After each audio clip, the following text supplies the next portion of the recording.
Bismillahirrahmanirrahim. Assalamualaikum warahmatullahi wabarakatuh. Innal hamdalillah nahmaduhu wa nasta'inuhu wa nastaghfiruh wa na'udzu billahi min shururi anfusina wa min sayyiati a'malina may yahdihillahu fala mudhillalah wa may yudlil fala hadiyalah. Asyhadu an la ilaha illallah wa asyhadu anna Muhammadan abduhu wa rasuluh. La nabiyya ba'dah. Alhamdulillah, pada kesempatan kali ini kita akan berbicara dan berdiskusi lebih panjang terkait dengan ilmu falak dalam studi hukum Islam di Indonesia.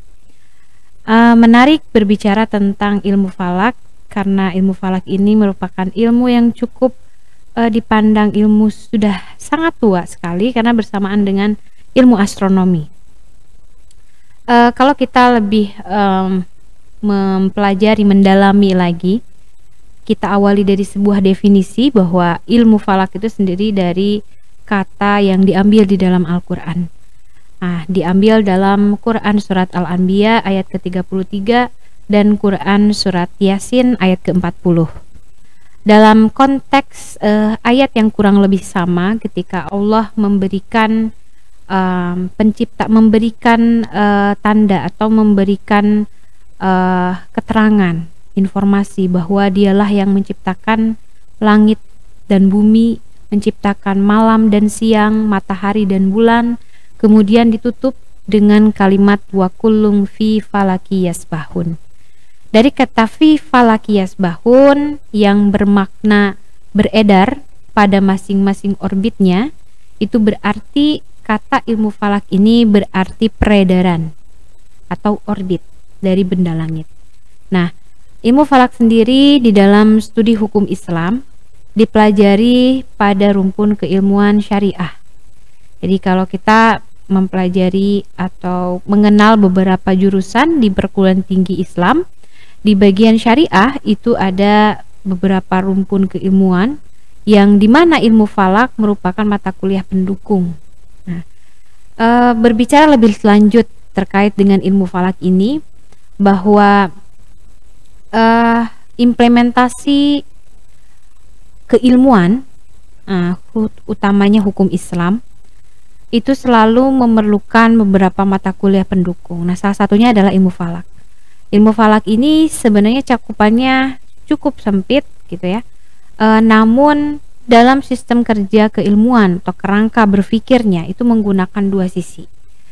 Jadi kalau kita melihat cakupan dari pembelajaran ilmu falak, pertama yaitu arah kiblat, gitu ya. Jadi cara untuk menentukan arah kiblat, arah di mana kita menghadap pada waktu sholat, dan beberapa ibadah yang lain yang disunahkan untuk menghadap ke arah Ka'bah. Kemudian yang kedua terkait dengan awal waktu sholat, di mana keilmuan ini mempelajari dan menghitung jadwal waktu sholat sehingga umat muslim itu bisa sholat tepat pada waktunya sesuai dengan yang diajarkan oleh Rasulullah SAW. Kemudian yang ketiga terkait dengan kalender, ya, utamanya kalender Islam, itu kalender Hijriyah, di mana umat Islam dituntut untuk bisa melaksanakan salah satu ibadah wajib, yaitu 30 hari selama bulan Ramadan untuk berpuasa.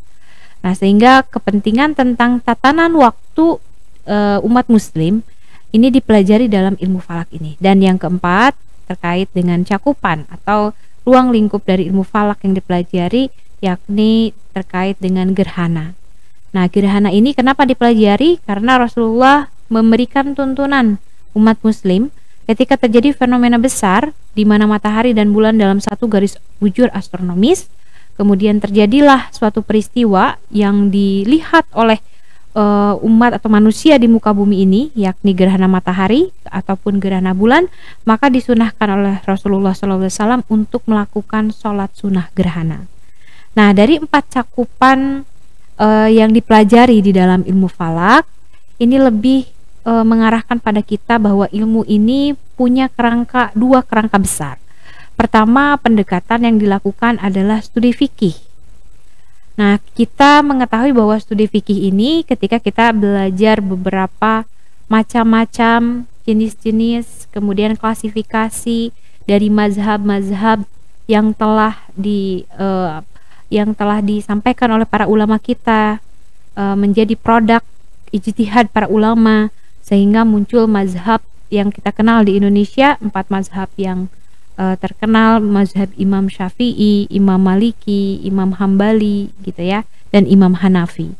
Nah, di mana terkait dengan perbedaan mazhab yang kita pelajari di dalam fikih, persoalan keempat yang tadi saya sebutkan itu cukup variatif ya. Para ulama ketika berbicara semisal terkait dengan arah kiblat, ketika seseorang melaksanakan sholat, kemudian selesai sholat dia baru mengetahui bahwa kiblatnya itu ternyata salah, maka keempat mazhab ini memiliki hasil ijtihadnya masing-masing atau fatwanya masing-masing.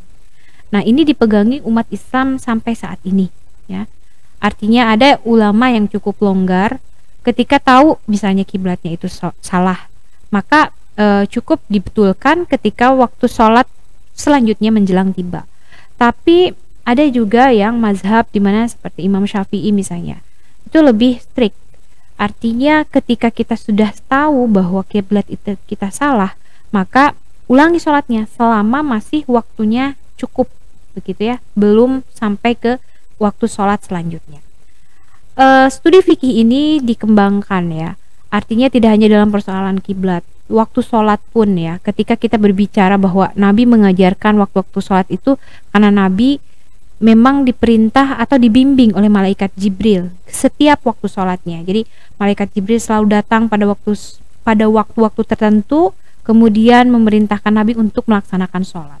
Ketika waktu fajar tiba, fajar sidik tiba, kemudian Nabi harus melaksanakan sholat subuh.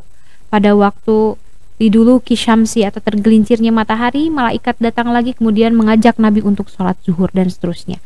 Pun ketika kalender, gitu ya, kalender dalam kalender Islam ketika menentukan awal bulan Qomariyah, Nabi mengajarkan, memberikan informasi kepada umat Islam bahwa bulan itu hakadha wa hakadha, gitu ya, 29 atau 30 hari.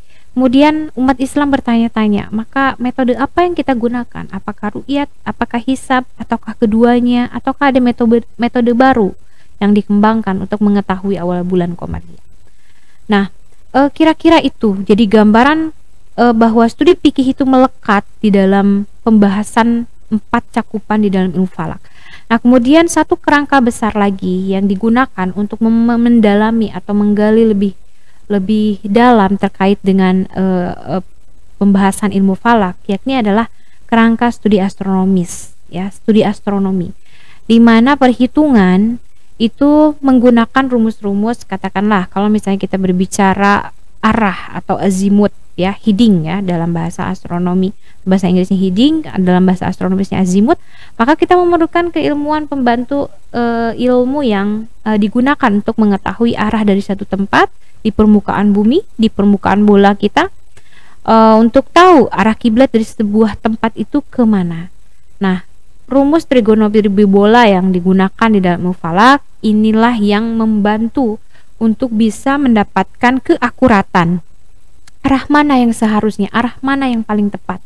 Sehingga kalau misalnya ada yang bilang begitu ya, posisi di Indonesia arah kiblatnya seharusnya bisa kok menghadap ke arah selatan, serong ke arah timur katanya. Kenapa gitu ya?